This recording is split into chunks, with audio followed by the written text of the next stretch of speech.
You can categorize wins a whole bunch of different ways. I think we'll go with ugly, sloppy, and maybe stop right there. When talking about the Gators win on Saturday against Vandy, 13-6, as about a 2-touchdown favorite.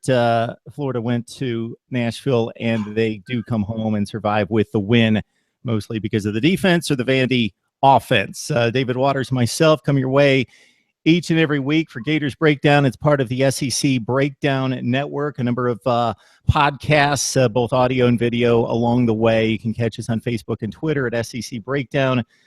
Your Gators podcast, Gators Breakdown with David. He's the mainstay, so I join him about half the time. Joey V jumps on board for the midweek Gators Breakdown. So, David, 13-6. We had talked a number of times leading into this game. What are we going to see out of the Gators? Are they going to be hungover from the Tennessee comeback, or are they going to come out fired up, ready to make a statement, show that they put this behind them, and they're going to make a run for the SEC East regardless? Yeah, and it wasn't what most Gator fans wanted to see. It was another, you go back to UMass, North Texas, and now Vanderbilt. It's another overmatched opponent that you would expect Florida to handle. And once again, this team comes out with no fire. Was it a hangover from the Tennessee game last week? Maybe. But, maybe I look at it different. If it's me playing in the game, which I'm not, of course, I'm playing kind of ticked off from the way I showed up last week and the way that game ended. And this team really just come out and, yes, on the first drive, they did try and go deep to Callaway, but Appleby was way off, throws the ball out of bounds when Callaway had a 3-4 step lead on the defender. But, there was still no creativity like that we saw in the first half versus Tennessee and like we saw against Kentucky.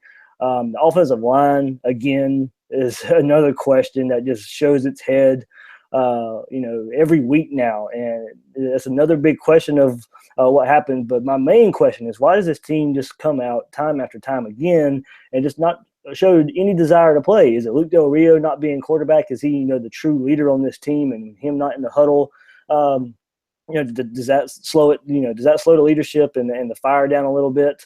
Maybe so, but like I said, North Texas and UMass was basically the same story, and he played in those games and slow starts. So, it's a question I think we can start raising with this team. Are they taking on the persona of their head coach? Jim McElwain is kind of a laid back and arrogant in a way, but Florida fans don't mind arrogant. We have Steve Spurrier, for God's sake. So, we don't mind the arrogance.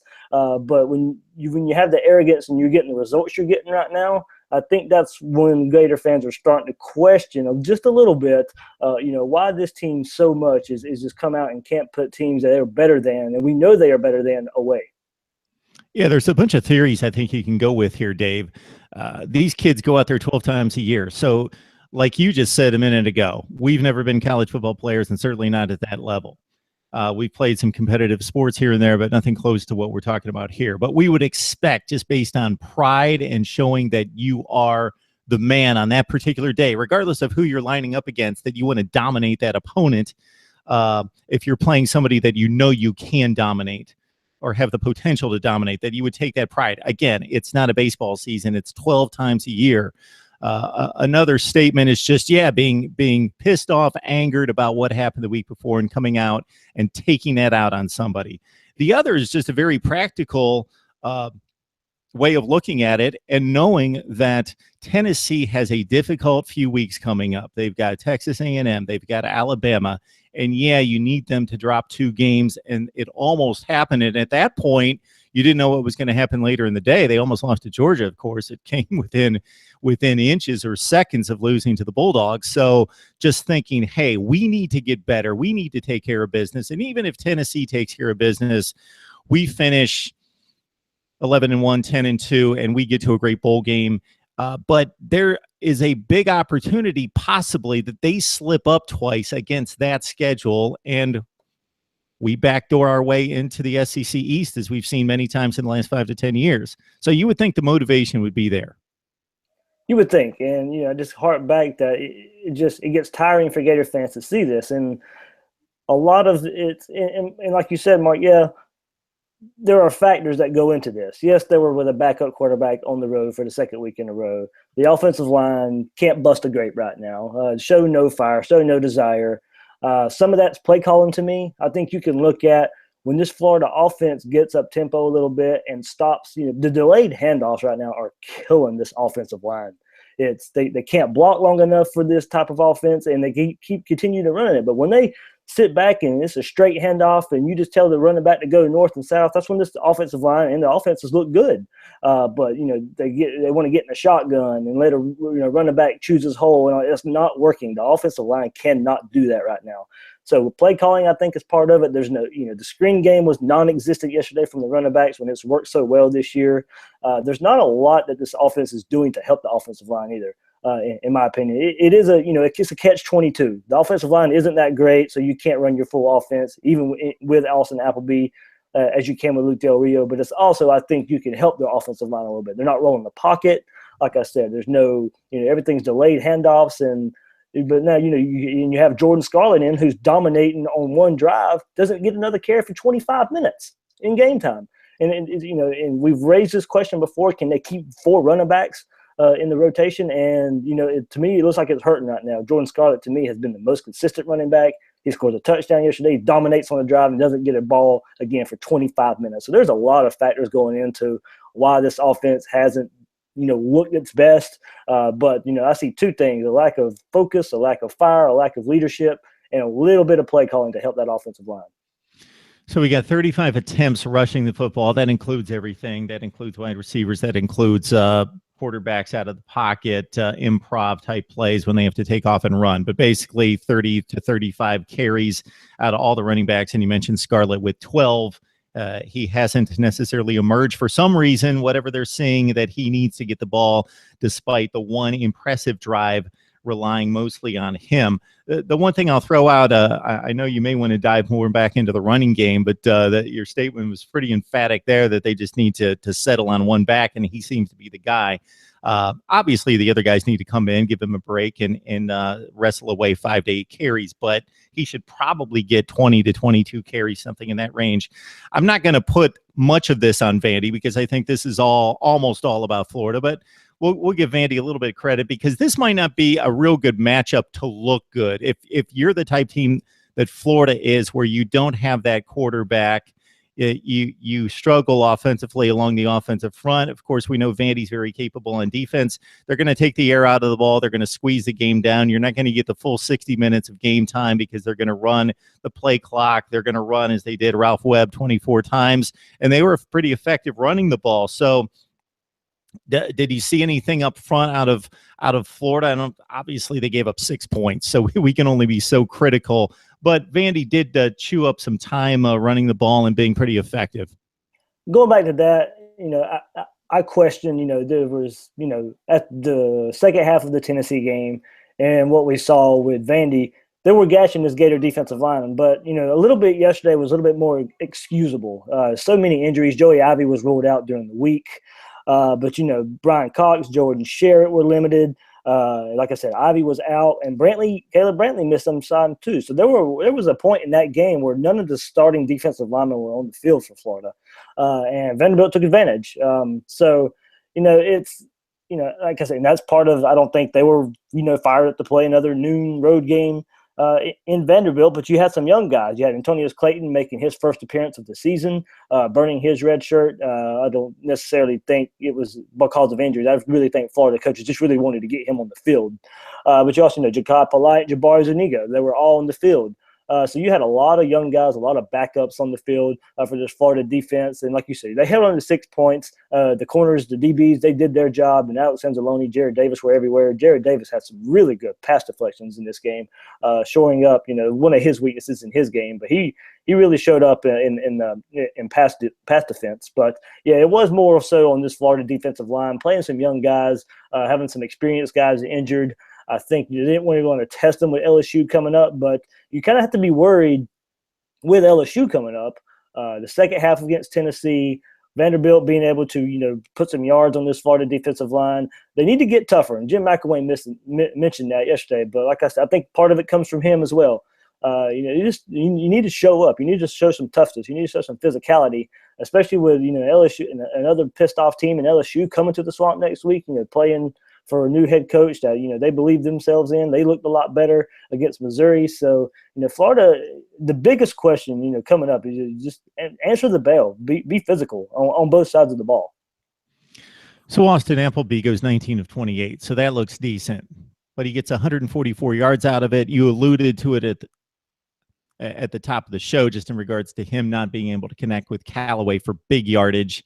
So they didn't get a whole lot out of the passing game in terms of making meaningful plays. You can make the stats look okay by gaining 5 and 6 yards on pass plays down to the running back and the check off, and you go 19 for 28, but it really wasn't effective. Right, and there were times, like you mentioned the first drive, Callaway, he overthrows him, and there was another drive late in the game when they're in the red zone. Austin Appleby sails the ball out of the back of the end zone. Antonio Callaway sitting right in front of the goal line, wide open. Appleby never sees him. So if you go back to preseason and what we've heard about Luke Del Rio and Austin Appleby, these were the things that were holding Austin Appleby back a little bit. His most effective target, if you want to call this effective, DeAndre Goolsby, 8 receptions, but only 37 yards. So he only had 4.5 yards per catch there. So, he was checking down a lot to DeAndre Goolsby, and Antonio Callaway only having 3 receptions. And another thing I want to see from this Florida offense, and maybe it's quarterback play holding this back a little bit, but Antonio Callaway needs to be getting the ball in his hands 10 times a game. He needs to be like McElwain and Doug Nussmeier need to come up with a game plan, much like Alabama and Lane Kiffin does when they have a big-time star receiver. Callaway can't prove anymore that he needs the ball in his hands. And, he's the best playmaker Florida has. They need to get him the ball whichever way possible. And another step in helping this offense is getting your playmakers the ball. So Antonio Callaway is your most consistent playmaker, your most consistent threat to make something happen, and he's only getting 3 catches. So, there's a lot of questions with this offense, and, fans are starting to get restless a little bit. A lot of Jim McElwain's Florida career so far in a season and a half has pretty much been, played with a backup quarterback, minus, the first half of Will Grier last year. But if you go back and look at it, even with Grier, you had 2 quarters against, or 1 quarter against Tennessee, the next week against Ole Miss, and that's really all you can point to for a successful offense from Jim McElwain. So it's, we've seen what this offense can be, but we've also seen what this offense can be bad, and that's what we've seen most of. So, we hate to sound, spoiled for Gator fans and that way, but a lot are just starting to question, the direction of this offense for a season and a half now, where, yes, it would get better because Treon Harris was at quarterback. Well, we've only seen that against Kentucky this year. Everything else has looked just like that offense, pretty much. So, it's time to start for this offensive line to start gelling. It's been a question for, seasons now for Florida, and they can't get it together. Now, so with the offensive line troubles, and we mentioned Austin Appleby, that just it pretty much did spell doom a little bit for Florida yesterday, and they came out with a win. But there's a lot of questions now surrounding this team heading into LSU.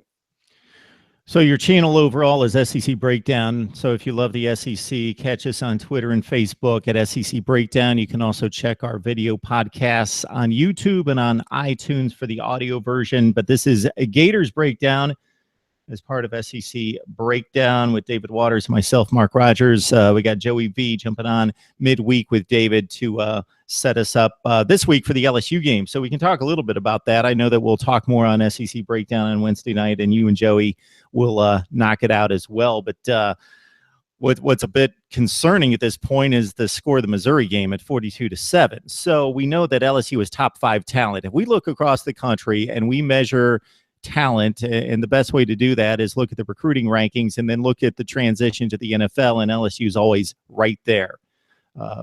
Top 5 to 10 talent in the country. And they seem to have gotten it together to a certain degree yesterday. And I'm not going to overplay one game.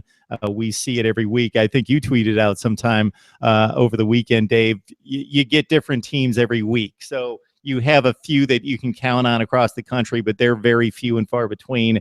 And the rest of them, who knows at certain times. So not going to overplay LSU, but Ed Orgeron seems to have worked this magic before where he can inspire a team, rally a team. And if we get LSU playing the way that they're capable, I don't think they're going to make a run for the SEC West. But, man, that's going to be difficult because to date, Florida's played 5 games, four teams that they could handle. They've looked really good maybe against Kentucky, and then the other efforts not so much. The one team that could match them in talent, obviously they dropped it in the second half at Tennessee. Now they're going to face a team that's at least as talented, if not more so, and more complete than they are.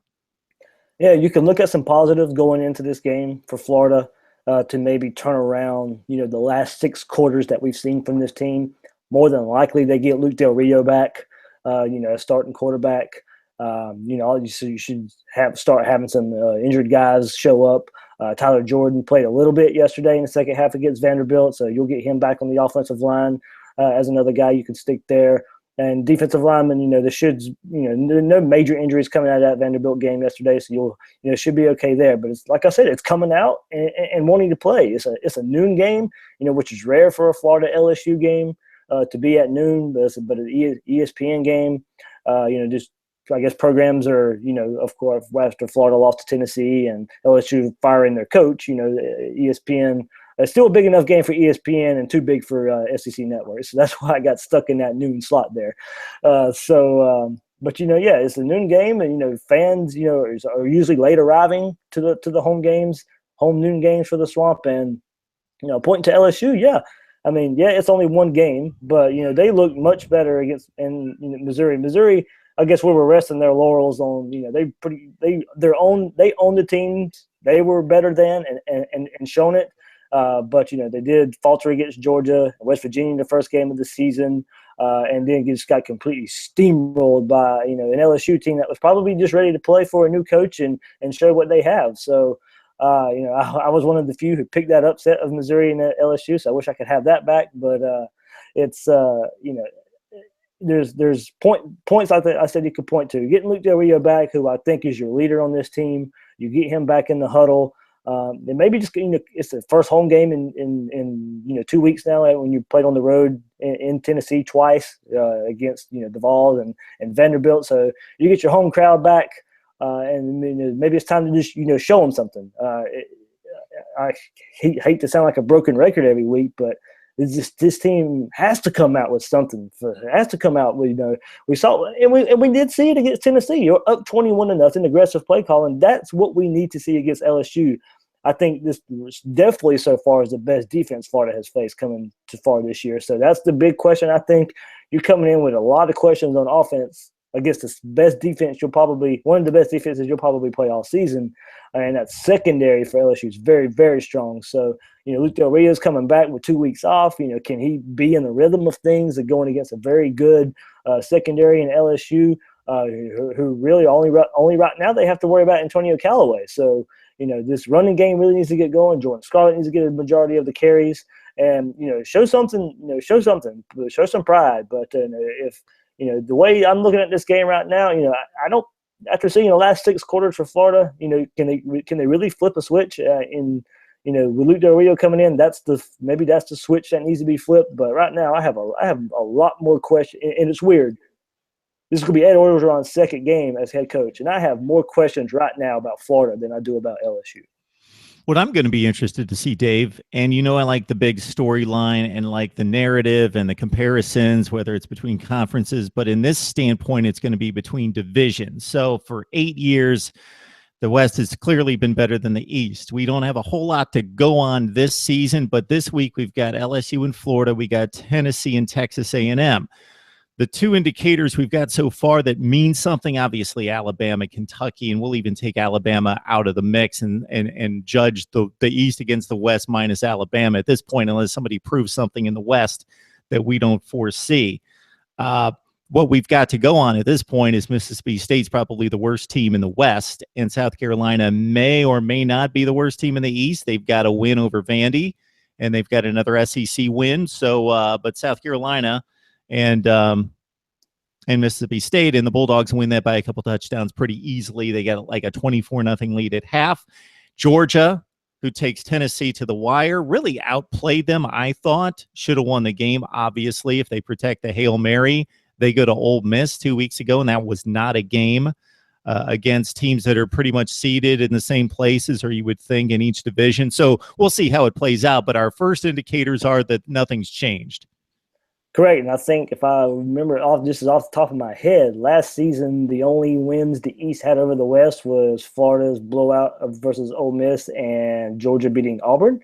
So I think that was the only two East versus West wins last year. So yeah, it's been a trend that's ever since, probably 2009 when Bama beat Florida in the SEC championship game, that shifted the whole conference to the West. A good bit. So yeah, it's another. And Florida, I think, has now lost. Florida hasn't beat LSU since 2012. So there's a little bit of a streak there going since Will Muschamp's second year, and Florida in that run game with Mike Gillislee just dominated LSU. But ever since then, it's been lucky bounces from Les Miles and LSU, and fake punts and fake field goals, and it's just been Florida fans are probably glad to see Les Miles not on that sideline. Because it seems whenever he comes to the Swamp, something crazy happens with LSU there. So, yeah, it's another East versus West matchup. It hasn't been too promising for the East lately, but maybe Florida can pull some of that magic we saw last year when they played Ole Miss in the Swamp, to get another East versus West win. But the trend is there, and LSU is definitely coming off of a much better looking performance against similar teams, Vanderbilt and Missouri. Going into this season, we pretty much thought we're pretty on equal ground. Where actually a lot of people picked Vanderbilt to finish fourth in the East behind Florida, Georgia, Tennessee. So, similar teams there, but LSU is coming much off of a much better performance this past week than Florida is. All right, so you can hear it right there. Here's your Twitter follow. Gator Dave _SEC. Gator Dave _SEC. Join him right there for tons of Gator talk and the entire SEC. We follow it all right here. Gators Breakdown twice a week. You got David and myself. You got David and Joey V. And this is part of SEC Breakdown with myself, David, Chad Niepling, and Mike Laval. We come your way on Wednesday night on YouTube with the video version. And you can follow us on iTunes and find us there, Facebook and Twitter as well. We cover the entire SEC. All right, David, I think it's a wrap. I think so. A lot of little bit of steam to get out of there. All right, everybody. Thanks for joining us on Gators Breakdown. See you next time.